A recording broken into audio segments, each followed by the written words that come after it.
Hello and welcome to the latest CraftySniper's Airsoft blog videos. On today's episode I'm going to do something a little bit different. I'm going to show you the kit and loadout that I was wearing at the last Lincolnshire Airsoft Club match. Now, as you can see, I've got my rather large sniper rifle here, so that kind of gives you a clue what role I was playing. Now, like most airsofters, when they get to the week before a match, they probably start thinking what kind of weapon, what kind of loadout, what kind of role they're going to start playing. And pretty much I was exactly the same, so I pretty much said from the get-go that I wanted to do a reconnaissance style sniper loadout. Now, I had two main primaries that I used on the day. I had a G&G M14 rifle and I had this L96 sniper rifle. Now, unfortunately, I don't have the G&G M14 with me at the moment because it was loaned to me by a good friend of mine. And after the results I had with the M14, I'm pretty sure I'm going to want to buy one. Now, the M14 I was using in the DMR aggressive sniper style role, so going after enemy players, getting up nice and close and taking them out with very accurate, fairly heavyweight rounds. Obviously the sniper rifle is a little bit different, it's bolt action. This is a fully upgraded L96, shooting at around about 460 to 470 FPS on .2s. Obviously I wasn't using .2s during the match, I was using ASG Blaster .4s. Now, if you're in the sniping business and you want to check out some new grade ammunition, please feel free. Have a look at the ASG Blasters .4s, they are absolutely awesome. I picked mine up from Patrol Base and they do a little 1,000 jar of them, which is a perfect amount to test whether your particular rifles are going to like these sniper rounds. They also do the bigger bottles, you know, 3,000 size, when you, obviously for a little more money, when you work out these rounds are good. Now, I have, like I say, this upgraded L96, I have a JG Bar 10, both of them are upgraded to around the 450 plus FPS. Both of them love heavyweight ammunition. I've tried many different varieties and the ASG Blaster .4s are probably the best I've used. Very accurate, good quality, they don't break up, they're polished, and like I said, the L96 magazines like them, no feeding issues whatsoever, and the JG Bar 10, which is obviously a clone of the TM VSR, their magazines have no problems either. So, like I say, ASG Blasters, brilliant in high-powered sniper rifles. Now, last I decided to do this video to show you what I was wearing at the last match, and also show you some of the guns that I was using. Like I say, I can't use the M14, but we can work around that. Now, like I say, sniper rifle, I use it in this pretty much spec. I have no bipod on the front, and I have no scope on the top. You may be wondering why I don't have a scope on a sniper rifle. Basically, I personally believe that a sniping scope is good for observing your target, picking out your target at range, but when it comes to actually aiming at the target, there can be more issues. If you can set your scope up brilliantly, then they're really, really good. However, I tend to think with the scopes I've used, yes, they're good at looking directly at the target you want to shoot, but they take up a lot of your peripheral vision with the scope mounting, and it basically is more negatives to me. I like to personally, you know, at the ranges I'm shooting with this, which is about 70 metres on average, I can push it out to about 85 with a bit of luck, but that range I can see the target perfectly well enough, and as soon as I have no scope on the front, I'm still able to aim at the target and still keep my peripheral vision for any targets that happen to pop up out of nowhere that would have been blocked by the sniper scope. So anyway, that's the sniper rifle that I was taking yesterday. This is the rig that I was using. This is a Viper South African tactical vest. I find this vest actually very, very comfortable, very good quality, very durable, and it suits me in the reconnaissance style role. I'll get onto that in a minute, but I'm going to show you some of the stuff that I actually have on me, or had on me I should say, at the last match. Now obviously, any kind of webbing system that you have, you're going to want to carry all the paraphernalia that you need throughout the day. So with the L96, obviously I've got a magazine and a gun, but I like to carry another couple of magazines as backups. And we have a grenade pouch here, and there's another grenade pouch just over this side, and that's the perfect size for an L96 magazine. As you can see, I usually keep these loaded up, and they fit absolutely fine, not a problem. Next to the L96 magazine pouch, I have a 90 round speed loader, which will be filled full of the .4 blasters that I was talking about earlier. When it comes to picking where I'm going to put my stuff, I like to organise it so that everything for a particular rifle is in a general area. It's not like one piece is up here and another piece is down here. So you'll notice that this side is majority sniper rifle parts. I can fit an L96 magazine into this pouch as well. So I could, in theory, keep one magazine in here in a grenade pouch, one at the front of the, this is a double stacked M4 pouch, a little compartment, so I can put one magazine there, and behind it I can put two 90 round speed loaders with .4 ammunition inside it. So I'm perfectly able to reload very quickly, swap magazines over, but when I have a bit of downtime and I want to reload the magazines, I've got the speed loaders all sat here ready to go. Below the L96 section of the webbing, I have my secondary. Now, at LAC, when we have a high-powered sniper rifle that's shooting above 350 feet per second, they have to have a 35 metres minimum engagement distance. Translated, that means I cannot shoot anyone with my high-powered primary at less than 35 metres. So obviously I need something that's going to reach out and fill the gap between 35 metres. The great thing about the Viper South African rig is the fact that I can carry in an M4 style holster, M4 style magazine pouch, my Glock 17. This is WE. I've had this for donkey's years. It's never let me down. It is used primarily as a obviously a secondary. If somebody gets too close, I have a magazine obviously in the gun, and I can obviously put down the rounds. Usually, if the combatant gets too close to me and starts trying to hunt me, I put down half a magazine's worth of rounds in the general area, get their head down, stop them from getting towards me, and then I can bug out. I don't want to sit around in a firefight when I've got a pistol and they've got an M4 rifle, obviously. Likewise, yesterday, at the last LAC match I was at, there was a time when I had to go medic one of my players. Now the player was inside a wood that was covered by the enemy team. Like I say, with a 35 metre engagement distance, I can't use the rifle. So I had to place the rifle on the floor and go in with this pistol, medic the guy, get back out again, hopefully him giving me the cover once I've mediced him. Exactly, I think this happened twice, 3 times. And like I say, it's easier to move with the pistol. It's perfectly, it's like a pistol size obviously, and absolutely no problem. Anyone gets within 25 metres of me, this thing's quite accurate. Now, like I said, with the L96 section, obviously I like to keep all the secondary related parts are right next to each other even. Next pouch along, I have a spare WE Glock 17 magazine. And the next pouch along, I would have one speed loader, like the sniper rounds, but only this time it'll be holding .25 ammunition, which is perfectly acceptable for the WE Glock 17. Now, being that it's a gas blowback pistol, obviously I need to carry some gas on me. So I have this rather large pouch here, and it fits very neatly a WE green gas can, perfectly covered up, won't fall out. I can jump up and down, run around, this thing will not fall out. So all the pistol and secondary items are down here. Moving across to the left hand side, you'll see another M4 style pouch. In this one, I would have my dead flag in it.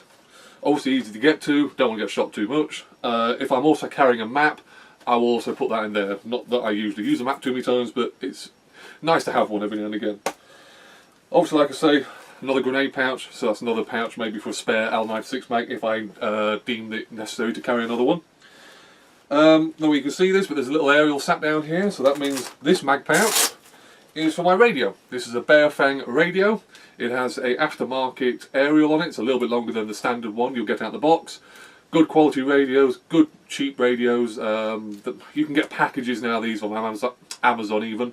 4 radios in a pack, probably less than £40. So these things are really, really good quality. The club use them, players use them. I've never been let down by this radio. The aerial, obviously I had to buy an extended aerial. Just gives me a bit more chance to reach other players when there's a little bit of terrain or quite a bit of distance in between us. If it's line of sight, these radios work perfectly with the standard aerials, but it's always nice to get another aerial added to it. That goes into that pouch. Again, perfectly secure. Obviously the aerial's stuck up, but that's out of the way of everything. I would have a push-to-talk device connected to the radio. Spare cabling, because there's a lot of cabling on these, will go into this pouch here. It's quite a large pouch. Perfect size for a beanie bag full of BBs. But obviously a sniper rifle setup, I don't have one. So the cabling will go into there. It would then be connected to, the push-to-talk will be wired up to the front here, where there'd be a little push-to-talk button. Just clips onto the fabric. It never fell off during the match, and it's perfectly grabbable and allows me to communicate. That then is connected to I do believe it's an Evo style headset. The cabling for that went underneath this strap here, round and onto my right ear. Great thing about those headsets is that they are very comfortable. They have never given me any problems whatsoever in the heat or in the cold. In fact, in the cold it's very nice to keep one of your ears warm.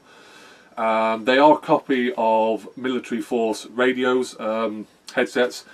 Obviously not military spec, but they are very, very good quality, and around about, well, I can't remember exactly how much they are, but they are quite cheap. But good mic boom, good headset. Moving on past the radio pouch, we have another fairly large pouch here. This is for my water. Now at the moment I'm carrying one of these. This is just a plastic canteen. Fits in there snugly. Will not fall out. Again, it's exactly the same as the gas cannon here. They will not fall out. And it's nice to have something that's quite heavy that pulls your webbing down and just keeps it nice and planted. And moving on to the top, we have a baseball cap. Obviously no camouflage capability whatsoever, but it's just nice and comfortable. It was quite sunny on the last match, so it's nice to get a little bit of a peak cap going. Moving a little bit lower, I have my Bolly style protective glasses. I have about 3 pairs of these in different shades. These were the tinted ones. Tinted ones, obviously, like I say, it's sunshine, so it's nice and shaded variety. These are fully tested. They can take BBs up close. Obviously, we don't put a price on safety. You just pay it, okay? Because it's the opportunity. The other version is a lot worse, where you get shot in the eye. Moving down, as you see, I don't wear a face mask. Generally speaking, when it comes to the matches at LAC, I don't generally wear them. If I know I'm going to go into a firefight and there's a chance that I'm going to be shot up close, then I'll just clamp my mouth shut and do it that way. I generally found the face mask, I do own a Viper face mask, but it's a bit claustrophobic and very up close and something I'm not quite used to. However, if I was running a CQB setup, for a CQB site, I would definitely recommend wearing the face mask. Obviously the steel face mask, you cannot put a price to go and get shot in the teeth. Moving down, just got a hoodie style sweatshirt. Again, it's great in the summer, it's breathable, it's light, it's something that's not going to make you sweat too much. Obviously if it gets too cold, long sleeves. If it gets too hot, roll up. It does have, like I say, being a hoodie, it does have a hood. Don't generally use it for when it rains, but it's nice and comfortable, and I had no issues with it in the last match. Now, you can't see any further below, but I did have a pair of ATAX Field Green combat trousers. These are my favourite pair of trousers for airsoft. I can't remember what the make is, but they're good quality, multi-layered. You can kneel down in nettles and not get stung. Fairly waterproof up to a point, and the camouflage pattern has started to wear in a little bit, and it started to blur in certain places, so it does generally lend itself to camouflaging the lower half anyway. As you can see, I don't go with a full camouflage setup. The reason for that is I like to think of myself as a fast-moving reconnaissance player. I know snipers go out there in leaf suits and they work brilliantly, I'm not knocking them, but me personally, I just want to move around without getting snagged up on stuff. Obviously the cabling for the radio is all tucked away. The only thing I really need to worry about is the sniper rifle. Obviously it is quite long, it is the length of a telegraph pole, but that's controllable. But everything else kit-wise is it's on me. It's on the front, it's on the sides and all that stuff. It's out the way, it doesn't get caught up in bushes, trees and, well, anything. Another plus side to the Viper, the South African rig, is the fact there is nothing on the front. I've only got 2 buckles here, that's it.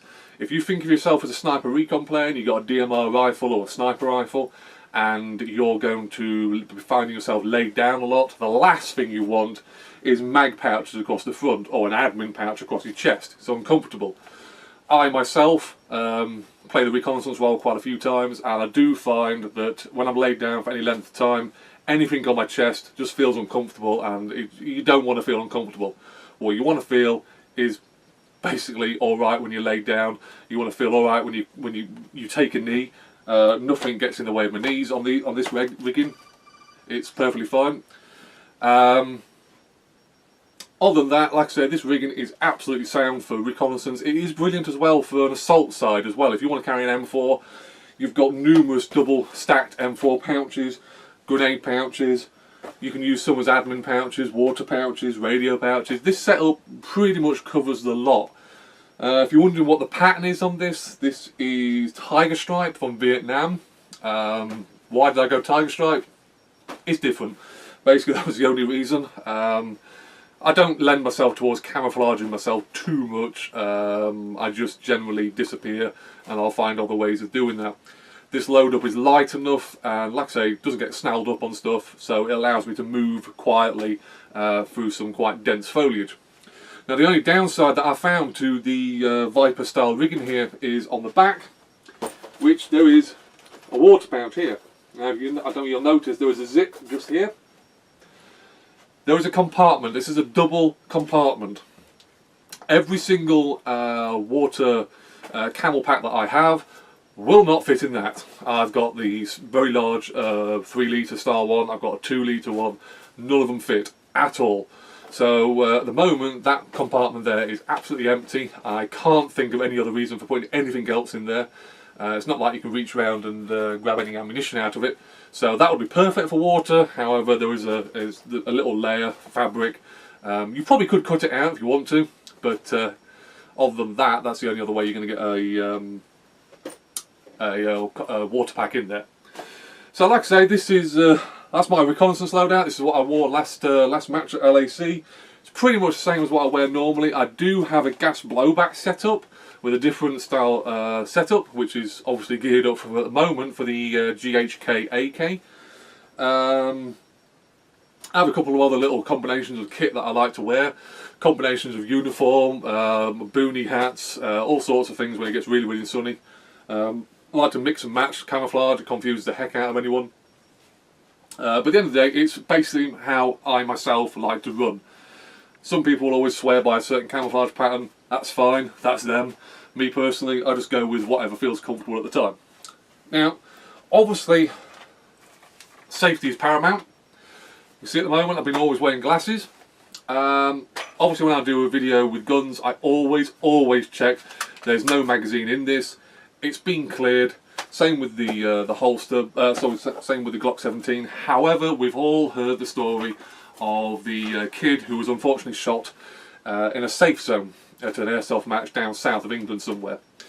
I don't know the actual details of it. All I know is the accident took place, and apparently he has lost his eye due to the close contact from the BB of a sniper rifle. Now, I don't know whether he was messing around, I don't know whether he discharged a weapon himself. Don't need to know that. At the end of the day, safety first. Every single time you go to your safe zone in your club, please check every single weapon that you're carrying. I see this time and time again. People will check their main, their primary, their M4, their AK, the sniper rifle, all that. They'll clear that. That's not a problem. What they've forgotten about, because they haven't used it all match, is they've got the secondary sat here doing nothing. You may not have any intention of taking this out during a safe zone, but safety first. It's just common courtesy. Pull your weapon out, magazine out, rack the slide back, the old round will fall out, clear the weapon. That's now safe. It will not fire. So like I say, when you go into safe zone, please just check your kit. It takes 30 seconds to make sure that your kit's all safe. You don't want to be the person to shoot somebody else in the eye, and you certainly don't want to be shooting yourself in the eye. I do know a lot of players that keep their safety protection on even when they're in a safe zone. That's another option. Like I said, these are glasses, perfectly fine. Don't cause me any issues whatsoever, so that's another option. But please make sure your weapons are clear. On that note, I will get off. I'm going to show you some more videos of some of the other kits I come up with. Like I say, the gas blowback setup, a very interesting way of running a gas blowback rifle. If you want to know anything more about this particular setup, please post beneath this video or on the Facebook page. I'll answer any questions about this setup, or if you have any suggestions, or if you would like any of my suggestions with any of your setup, feel free. Stay safe, see you next time, and enjoy airsoft.